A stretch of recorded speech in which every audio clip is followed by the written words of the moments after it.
Nakaharap ako ngayon sa salamin dito sa kwarto ko. Tapos na akong nag-makeup at ayusin ang buhok ko. Nanood lang ako sa YouTube kung ano ang pwede kong style sa buhok. Nakapula akong red long dress na hapit sa katawan ko. Low back ito at may mahabang slit sa hita. Pinadala ito ni Audrey kanina dahil dadalo ako sa anniversary ng kumpanya ni Rafael. Ayaw ko na sanang pumunta dahil hindi naman ako makaka-relate doon. At isa pa, wala akong makakasama roon, pero tinawagan ako ni Audrey na kailangan ko ng mag-ayos at pinatayan ako ng tawag kahit hindi pa naman ako yumoo.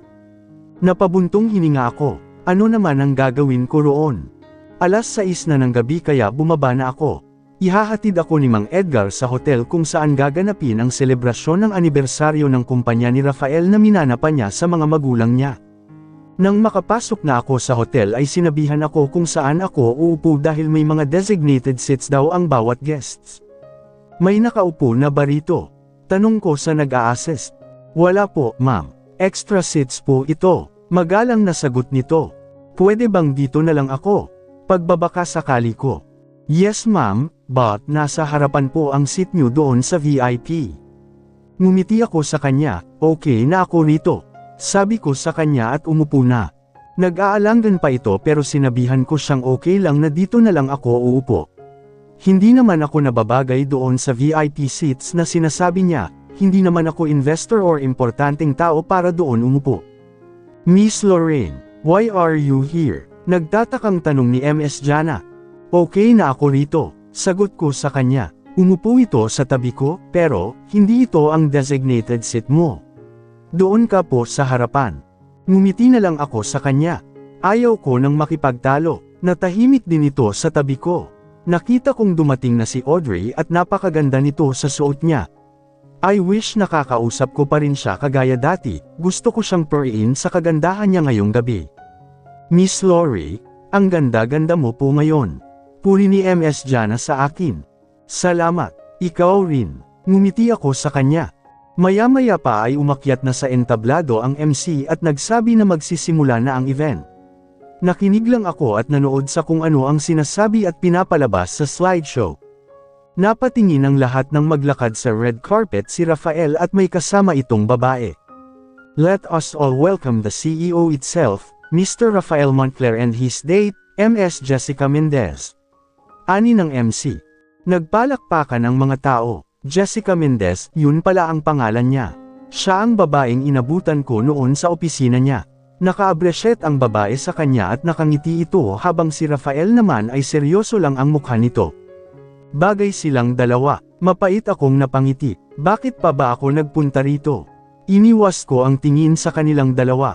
Maya-maya pa ay nag-serve na ng pagkain. Kahit wala akong ganang kumain at hindi ko alam kung anong tawag sa pagkain nasa harap ko ay tinikman ko na lang ito. Miss Lori, hindi ba masarap? Hindi mo masyadong ginagalaw ang pagkain mo? Tanong ni Ms. Jana. Busog lang ako, mixing sagot ko. Lorraine, tawag ni Audrey sa akin. Hello Ma'am Audrey, bati ni Ms. Jana. Tumungo lang si Audrey sa kanya. Why are you here? Tanong ni Audrey, kanina pa kita hinahanap. Malayo na kasi itong table kung saan kami nakaupo kaya siguro hindi niya ako nakita kaagad. Okay na ako rito, sagot ko sa kanya. No, let's go. Ayan nito.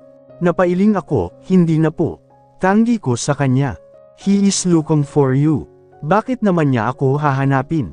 Hindi naman ako importante. Tipid lang akong ngumiti sa kanya. Wala naman itong nagawa at umalis na lang siya. Nakita kong lumapit ito kay Rafael na may kausap na medyo may edad ng lalaki. Nag-iwas na ako ng tingin nang makita kong tinuro ako ni Audrey. Nasaan ang tree, Ms. Jana? Samahan ko na lang po kayo. Alok nito. Huwag na, sagot ko sa kanya. Tinuro nito kung nasaan ang banyo at tumayo na ako. Wala naman akong gagawin doon. Gusto ko lang makaalis muna rito. Good evening everyone. I have an important announcement to make. Napatingin ako sa entablado, nakatayo roon ang lalaking kausap ni Rafael kanina. Siya ang nagsalita, nakuha naman nito ang atensyon ng karamihan. Gusto ko lang ipalamang partnership namin kay Rafael Montclair at ang nalalapit na pag-iisa ng pamilyang Mendez at Montclair. Masayang wika nito. Natigilan ako sa huling sinabi nito. Pag-iisa ng pamilyang Mendez at Montclair. Nagpalakpakan ang mga tao. Napatingin ako kay Rafael. Nakatingin din pala ito sa akin. Ang babaeng kasama nito ay sobrang saya at malapad na ngumingiti. May nakikipagkamay din sa kanila. Mukhang kino-congratulate sila. May relasyon na yata silang dalawa. Kaya pala siya ang date niya ngayong gabi. Nag-iwas na ako ng tingin at naglakad na patungo sa banyo. Napatingin ako sa salamin at mapait na ngumiti. Akala ko ba pipigilan mo na? Kaya nga umiwas ka na, di ba? Kaya nga nilalayo mo na ang loob mo sa kanya, di ba? Bakit ang sakit pa rin? Kausap ko sa sarili ko. Mariin kong pinaikit ang mga mata ko at kinalma ang sarili. Hindi ako iiyak. Hindi na dapat. Miss Lori, napalingon ako. Nakatayo si Ms. Jana sa pintuan. Para itong naaawa na hindi ko maipaliwanag. Narinig niya ako. Ngumiti ako sa kanya, magbabanyo ka rin pala. Sabi ko at nag-iwas ng tingin. Sorry, hindi ko sinasadyang marinig. I sighed. Lumabas na lang ako ng banyo at narinig kong sumunod ito sa akin. Nang makita ko ang waiter na nagsiserve ng wine ay humingi ako ng isang baso at lumabas sa mismong venue. Nagtungo ako sa garden at umupo sa bench doon. Umupo lang din sa gilid ko si Ms. Jana. Baka lamigin ka, Miss Lori. Hindi ako sumagot. Ininom ko ang wine at napatingala sa langit. Ang gaganda ng stars sa langit kapag December na, ano? Oo nga po sagot nito. Inubos ko na ang laman ng wine glass at tumayo na. Uuwi na ako. Pakisabi na lang kay Audrey kapag nakita mo siya. Binigay ko sa kanya ang wine glass. Pakibalik na lang, please. Sige po, mag-ingat po kayo. Tumango ako sa kanya at naglakad na papalabas ng hotel. Tinawagan ko si Mang Edgar at sinabing sunduin na ako dahil uuwi na ako. Nang makauwi ako ay dumiretso na kaagad ako sa kwarto ko.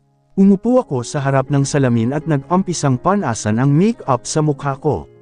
Nang malinis ko na ang mukha ko ay napayuko ako at doon na tumulo ang luha ko. Mahina akong humikbi. Bakit ang hirap mo namang kalimutan? Nilalayuan mo ako at nilalayuan na kita pero bakit hindi pa rin mawala itong nararamdaman ko? Kailangan ko bang umalis dito sa bahay niya para mas madali sa akin na kalimutan siya? Hindi ko naman yun magagawa dahil hindi pwede. May trabaho pa ako. Hindi pa ako nabubuntis. Pinunasan ko ang mukha ko at inilugay ang buhok ko. Hinubad ko ang sapatos ko at pagtapos noon ay inabot ko ang tali sa likod ng dress ko para haburin ito. Maingat ko itong hinila para hindi ko ito masira. Nang akmang huhuberin ko na ito nang napalingon ako sa pintuan ko nang bumukas ito. Nagulat ko sa pumasok. Si Rafael. Anong ginagawa niya rito? Hindi pa tapos ang party.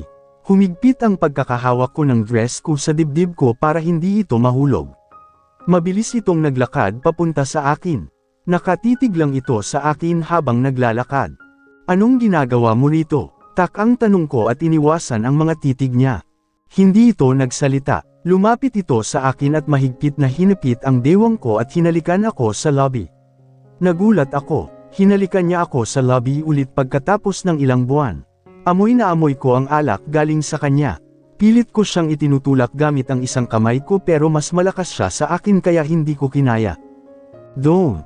Mahinang honest nito. Hinawakan nito ang kamay ko kaya malayang dumausdas pababa sa katawan ko ang suot kong long gown. Hinubad nito ang coat niya at akmang hahalikan ako ulit nang iniwas ko ang mukha ko. Bumalik ka na sa party. Mahinang sabi ko. Nanindig ang balahibo ko nang maramdaman ko ang pagdampi ng mabigat at mainit na paghinga niya sa leeg ko. Binigyan niya ng mga mumunting halik ang leeg ko na ikinapikit ng mga mata ko. I can't baby. Baby, ngayon niya na lang ulit ako tinawag ng ganyan. Hinapit nito ang bewang ko at unti-unting naglakad. Napaatras naman ako hanggang sa bumangga ako sa paanan ng kama.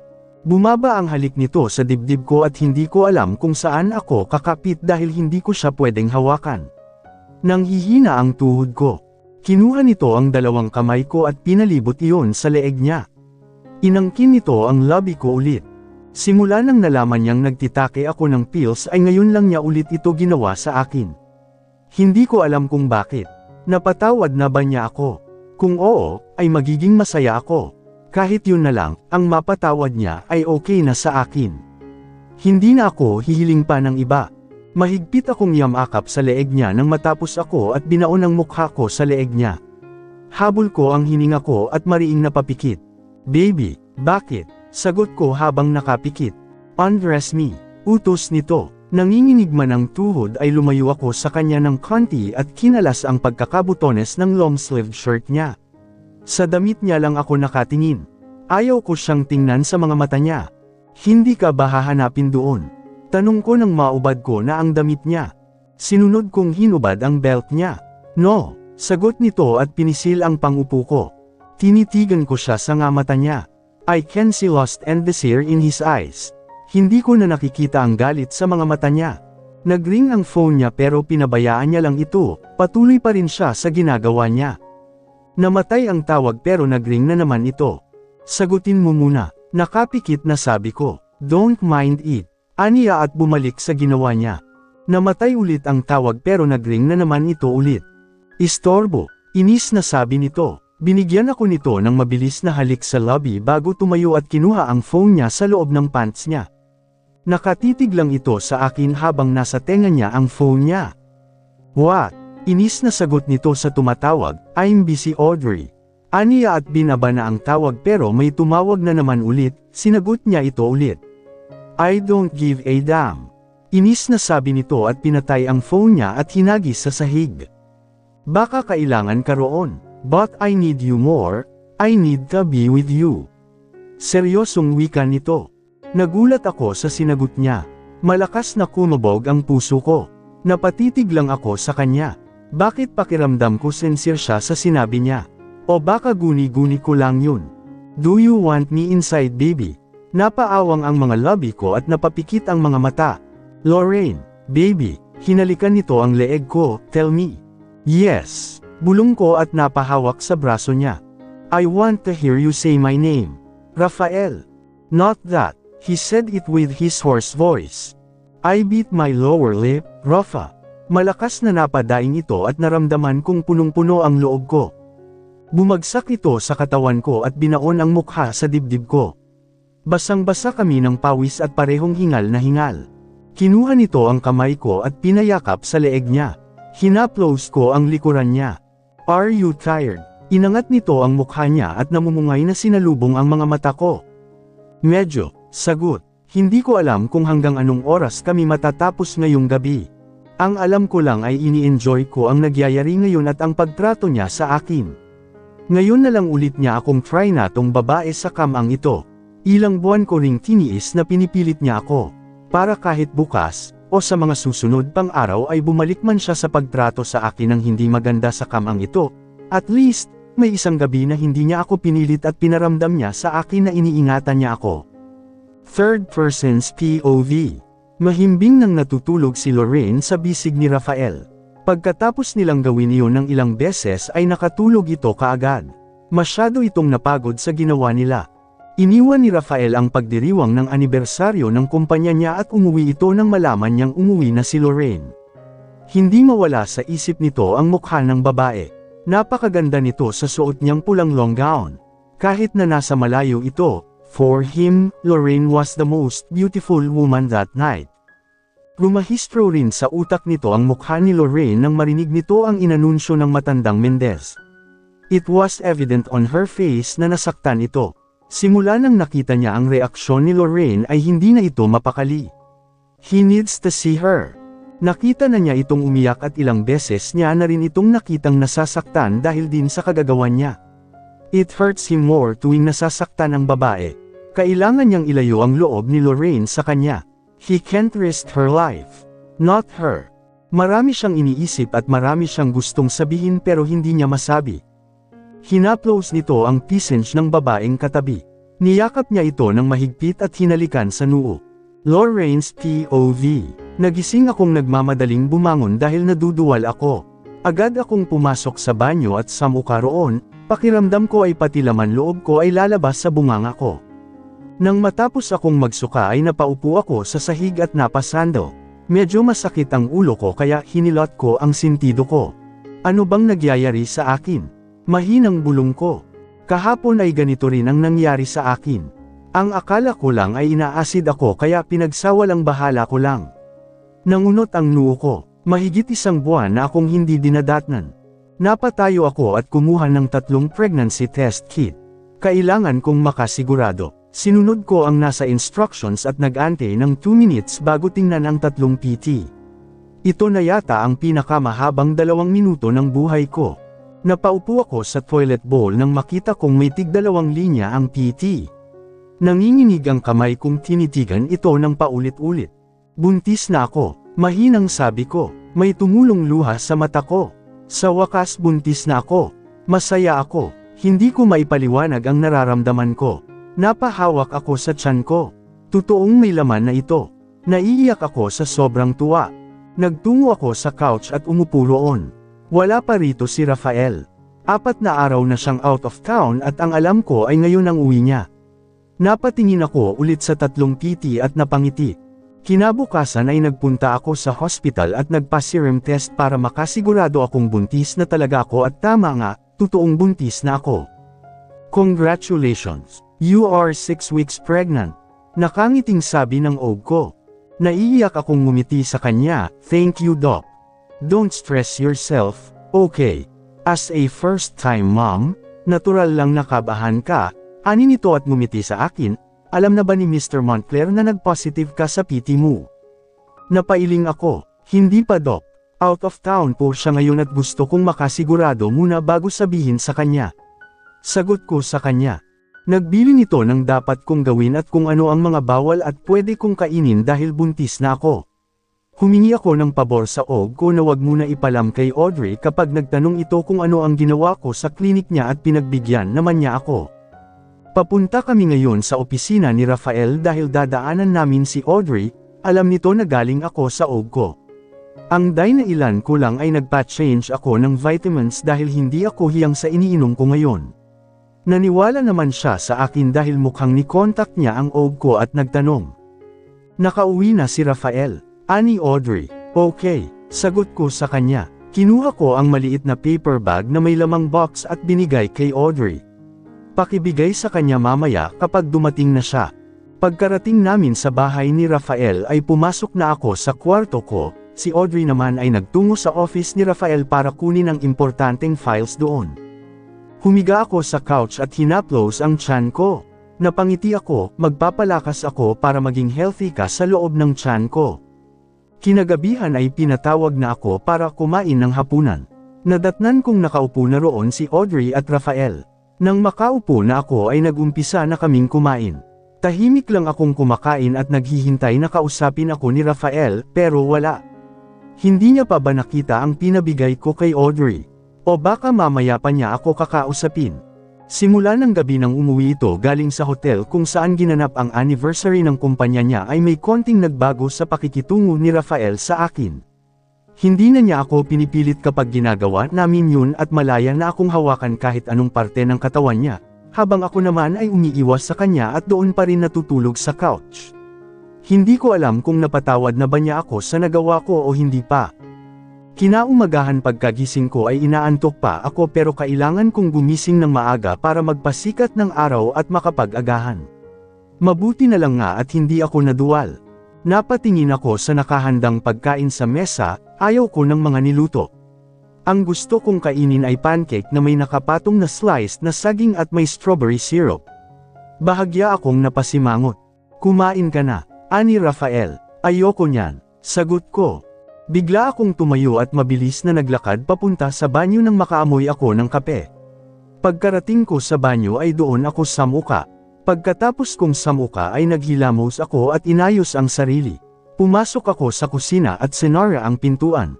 May naamoy pa akong kape kaya kumuha ako ng air refreshener at nag-spray sa kusina. Ang baho-baho ng kape na yon. Huwag mong buksan yan. Ani ko kay Ate Letty nang lalabas na sana ito. Bakit ma'am? Tak ang tanong nito. Patapusin mo muna akong magluto. Sagot ko sa kanya at nagmix na ng pancake. Binilisan ko ang pagluto para hindi ako makaabala sa kanila rito sa kusina. Nang matapos na akong magluto ay ginendahan ko pa ang plattings at ngiting-ngiti ako nang masatisfy ako sa itsura nito. Mabilis akong lumabas sa kusina at nagtungo sa garden. Doon na ako kakain dahil amoy na amoy ko pa ang kape nang buksan ko ang pintuan sa kusina. What's happening to you? Rinig kong tanong ni Rafael nang makalapit ito sa akin. Ninuya ko ang pancake bago sumagot, ang baho mo. What the hell did you say? Kunot noong tanong nito. Pwede bang umalis ka na? Kinamot ko ang ilong ko. Parang na-offend ko kasi siya sa sinabi ko. Hindi naman siya yung mabaho talaga. Amoy kape lang siya kaya nababahoan ako sa kanya. Tinitigan muna ako nito na para bang may mali sa akin. Walang mali sa akin, buntis lang talaga ako kaya sensitive ang pang-amoy ko.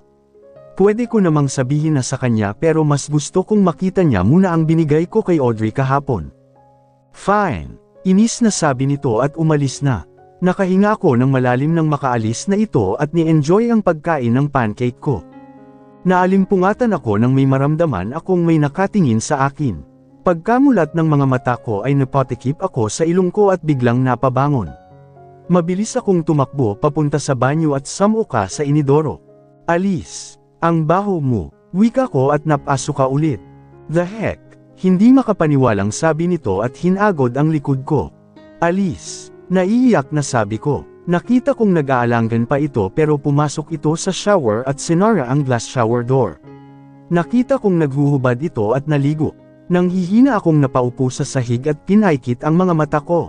Parang lahat ng kinain ko mula breakfast at lunch ay sinuka ko lahat. Maya-maya pa ay narinig kong namatay ng ang shower at bumukas ang glass shower door. Hey, are you okay? Nag-aalalang tanong nito. Naramdaman kong umupo ito sa harap ko. Okay na ako, sagot ko habang nakapikit. Mabaho pa ba ako? Nag-aalangan na tanong nito. Inamoy ko siya, hindi na. Napamulat ako ng mata nang binuhat ako nito. Napakapit ako kaagad sa leeg niya. Nilapag ako nito sa kama. Nag-iwas ako ng tingin nang makita kong wala itong saplot sa katawan. Magbihis ka na, ilang na wika ko. Hindi ito sumagot. Naglakad ito papunta sa couch at bumalik sa akin. Nakita kong dala nito ang box na pinabigay ko kay Audrey sa kanya. Mukhang alam na niyang buntis ako.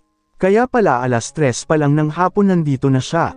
Kailan mo pa nalamang buntis ka? Tanong nito at umupo sa gilid ko paarap sa akin. Kahapon lang. Sagot ko sa kanya. Hindi ko siya tinitingnan dahil nakabalandra ang hubad niyang katawan at bahagyang nakatayo ang kanya. Bakit hindi mo sinabi kaagad kahapon? Magbihis ka nga muna. Naiilang na wika ko. Mas lumapit lang ito sa akin at hinaplos ang tiyan ko. Napatingin ako sa kanya. Kahit seryoso itong nakatingin sa tiyan ko, pero may kislap sa mga mata niya habang hinahaplos niya ito. Lihim akong napangiti. Gusto kong mauna mong makita ang result ng serum test. That's why you're acting weird. Binaling nito ang tingin sa akin habang ang kamay niya ay nasa tiyan ko lang. What do you think will be the gender of our baby? Malakas na kumabog ang puso ko. Our baby. Kahit ano basta healthy. Yes, that's right. Aniya at tumabi ng higa sa akin. You don't like the smell of coffee and my perfume. Bigla akong inantok. Tumagilid ako ng higa patalikod sa kanya. Oo, bulong ko at pinaikit ang mga mata ko. Okay, mixing sagot nito. Naramdaman kong damaykit ito sa katawan ko at inayos ang kumot. Hinaplos nito ang tiyan ko. May sinabi pa ito pero hindi ko na narinig dahil para akong heniheles sa antok. Kahit papaano ay umasa ako na magiging civil na kami ni Rafael dahil buntis na ako pero hindi. Nang nalaman niyang buntis na ako ay parang gumaan ang dibdib ko dahil ramdam ko ang concern nito sa akin. Pinapabili niya ang gusto kong kainin at kapag nandito siya ay pasimple niya akong inaalalayan. Pero, may katapusan din pala ang yon. Isang araw ay bigla na lang itong nanlamig ulit. Hindi ko na siya maintindihan. Ang akala ko ay sasamahan ako nito papunta sa klinik kanina pero naghintay lang ako sa wala. Why would I come with you? Malamig na wika nito nang tanungin ko siya kung bakit hindi ito umuwi para samahan ako sa klinik, just make sure that my child is healthy. I don't need to be with you in that goddamn clinic. Nasaktan ako sa sinabi niya.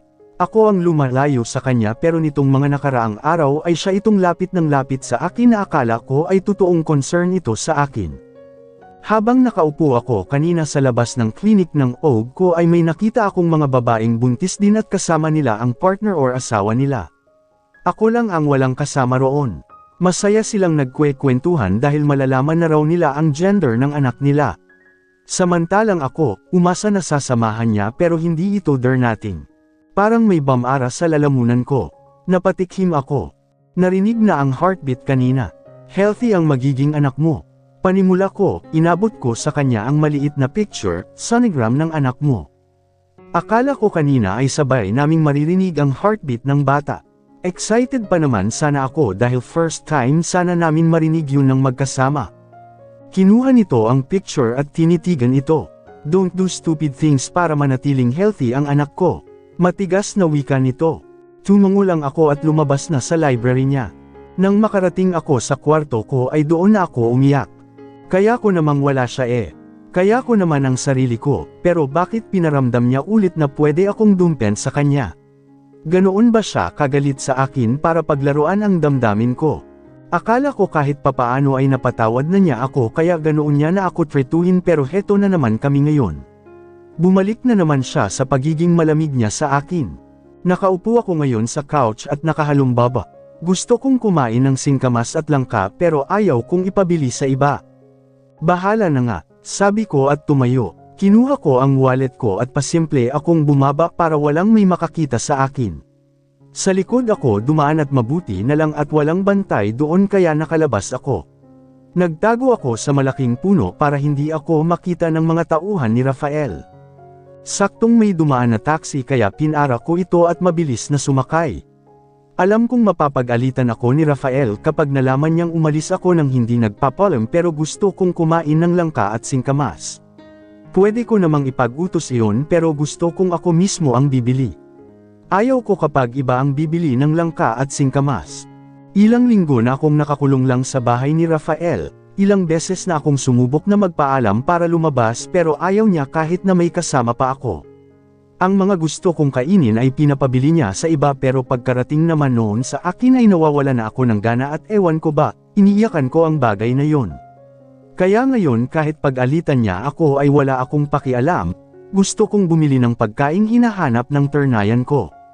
Bayad po. Inabot ko sa driver ang bayad ko at lumabas na.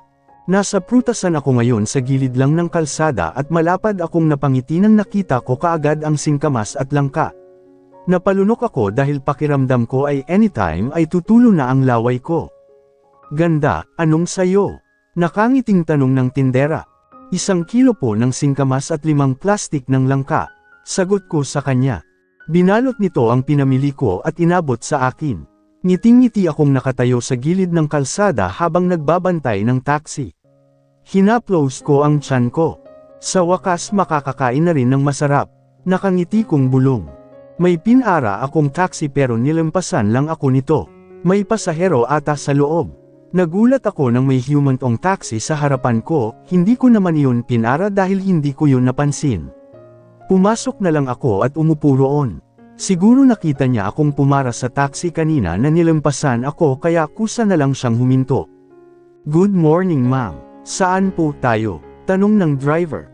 Eastwood Subdivision po. Sagot ko. Napatingin ako sa langkang naka-plastic, gustong gusto ko na itong kainin pero baka hindi pwede kasi mangangamoy ito sa loob ng taxi. Nagulat ako nang may naramdaman akong gumalaw sa likod at pagkalingon ko ay may nakita akong 2 armadong lalaki at mabilis na tinakpan ang ilong ko, may kakaibang amoy ang panyo. Pumiglas ako pero unti-unti ay nahihilo ako at nawawalan ng lakas. Third person's POV. Nasa kalagitnaan ng meeting si Rafael nang maramdaman niyang nagva-vibrate ang phone niya. Hindi niya ito pinansin dahil importante ang meeting nila ng board members ngayon. Namatay ang phone niya pero nag-vibrate ulit ito.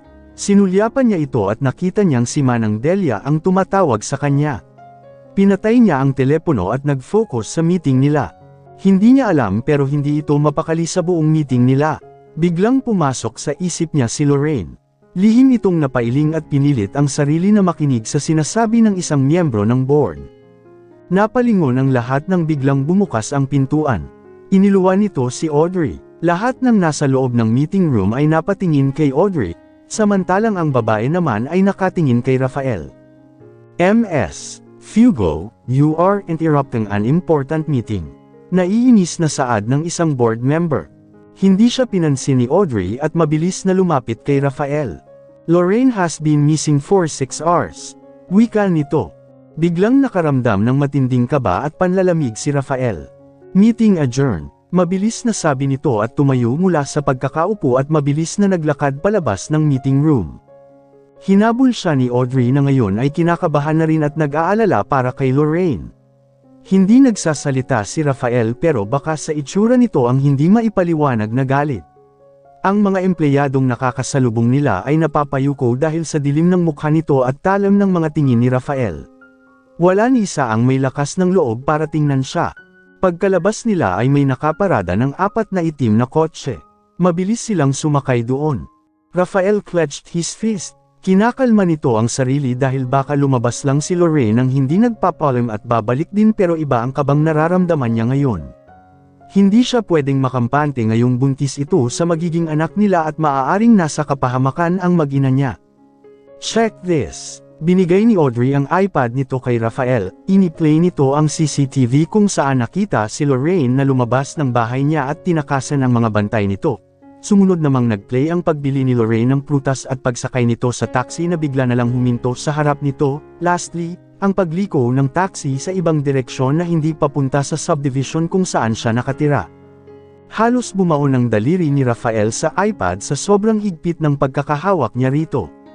Hindi na nahadjep pa ng CCTV ang taxi after that turn. Nicholas is checking the plate number. Nasa wikad silang lahat, ani Audrey. Pati si Audrey ay kinakabahan na. Nasa panganib ang buhay ni Lorraine kung tama ang hinala nilang nakidnap ito. She's been missing for 6 hours already.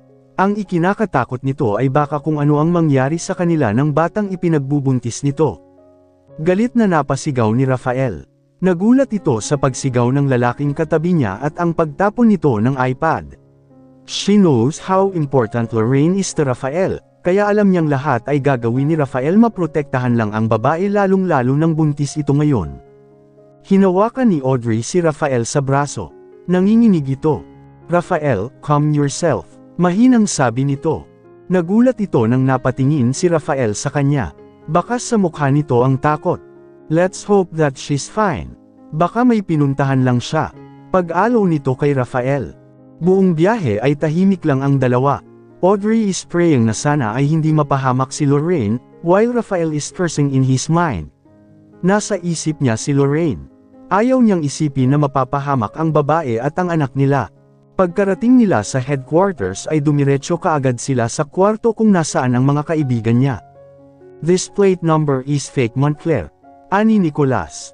Galit na napasigaw ni Rafael at hinampas sa mesa ang laptop. Napatingin ang lahat ng kaibigan niya sa ginawa nito. Wasak ang laptop kagaya ng nararamdaman ngayon ni Rafael. Calm down, Montclair. Hindi pa tayo nakakasigurado kung nasaan siya. Sabi ni Mateo. She's not home yet. Ani Audrey at malungkot na ibinalita ito kay Rafael.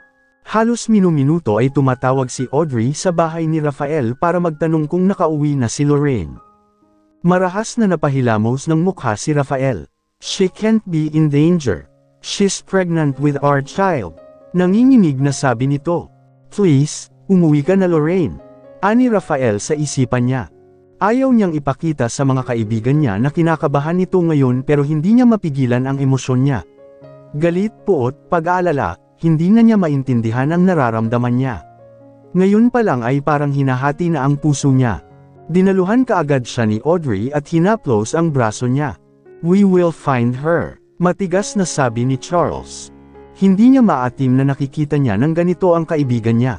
Lahat sila ay nag-aalala. Ipapahalughog namin ang buong Pilipinas mahanap lang siya. Ani Oliver. Rafael appreciated them. Hindi man ito sabihin pero alam ng mga kaibigan niya ito. They've been friends for so long na kilala na nila ang isa't isa at pamilya na ang turingan nila. Kinuha ni Rafael ang phone niya at ni-dial ang number ni Lorraine. Nagri-ring lang ito ng paulit-ulit. Please baby, answer your phone and tell me that you're safe. Ani nito sa isipan niya. Ilang beses na ring tinawagan ni Audrey si Lorraine pero hindi ito sumasagot. Hindi nila alam kung dala ba nito ang telepono niya or naiwan sa kwarto niya. Galit na sigaw ito at malakas na tinapon sa pader ang telepono niya. Her phone is in your house. Ani Nicholas. Marahas itong napatayo at napahilamos sa mukha niya. Hindi na niya alam ang gagawin niya. What if she already left me? Biglang pumasok ito sa isip niya. Dahil ba nasaktan ko siya? Dahil ba iniiwasan ko siya? Nagkatinginan ang mga kaibigan niya. Ngayon lang nilang nakitang nagkaganito ang kaibigan nila. Biglang pumasok sa isip ni Rafael ang nag-iisang mortal na kalaban ng pamilya niya. Siya ang dahilan kung bakit pinuprotektahan niya si Lorraine, at siya ang dahilan kung bakit nasaktan niya si Lorraine. I will kill that bastard. Halos lumabas ang ugat nito sa leeg niya sa galit. What? Who? Tak-ang tanong ni Elias. Check Vargas's whereabouts. Ani Rafael. Oh hell! Sigaw ni De La Fuente. Bakit hindi natin naisip na may posibilidad na siya ang dahilan kung bakit nawawala yung babae mo? Kinuha kaagad nito ang telepono at may tinawagan. She can't be with him right now. Hinding-hindi niya mapapatawad ang sarili kung may mangyayaring masama kay Lorraine.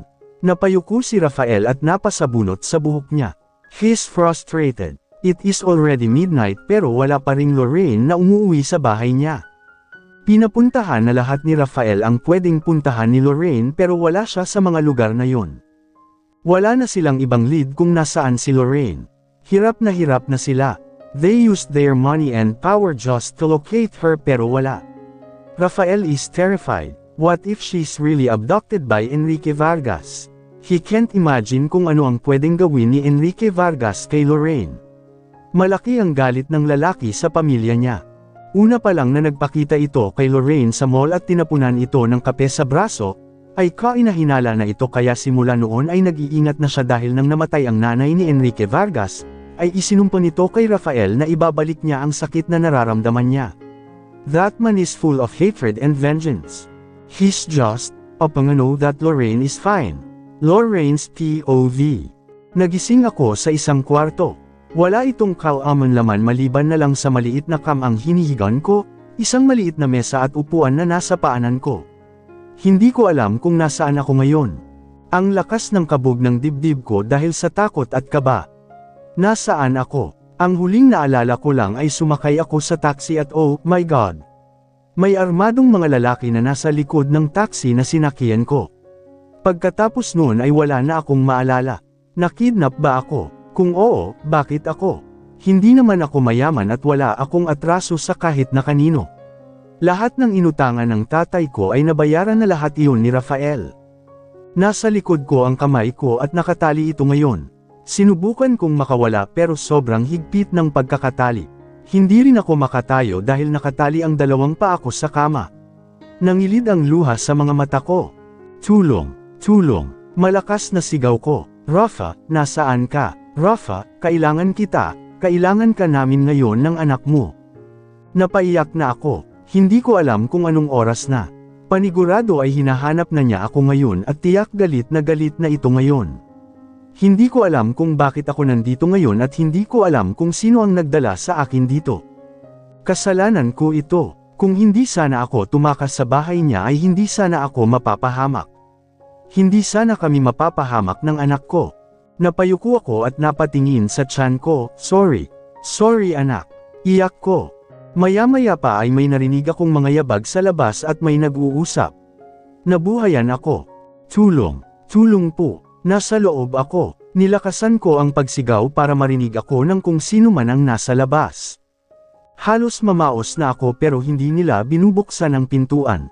Baka sila ang kumidnap sa akin. Natahimik ako. Binalot ang puso ko ang matinding kaba. Napapitlag ako nang magbukas ang pintuan. May dalawang lalaki ang pumasok. Napangisi sila nang makita ako, kahit anong sigaw mo walang makakarinig sa iyo rito. Ani ng isa at malakas na tumawa. Maganda pala talaga ito at ang sexy. Sabi ng isa at lumapit sa akin. Nanlamig ako, nang inig ang katawan ko nang haplosan nito ang braso ko. Napakakinis. Aniya at inamoy ang buhok ko mariin akong napapikit at iniwas ang ulo ko. Tumulo na ang luha ko. Pakawalan niyo na po ako. Pakiusap po, nagmamakaawa kong sabi habang umiiyak. Narinig ko silang tumawa, umalis na ang isa sa tabi ko. Bakit ka naman namin pakakawalan? Halakhak nito na parang demonyo, pagsasawaan ka muna namin bago ka patayin. Nanlamig ang katawan ko, papatayin nila ako. Halos lumabas na sa dibdib ko ang puso ko sa sobrang lakas ng kabog nito dahil sa sobrang takot. Maawa po kayo, huwag niyo po akong patayin. Hagulgol kong sabi, parang talon ang mga luha kong nag-uunahan sa pagpatak. Kung hindi lang nakatali ang mga kamay at paa ko ay luluhod ako sa kanila habang nagmamakaawa para lang pakawalan ako. Hindi naman kami ang magpapasya niyan, sabi ng isa at umupo sa upuan. So, you're already awake. Napalingon ako sa nagsalita at nanlaki ang mga mata ko. Ikaw, bakit?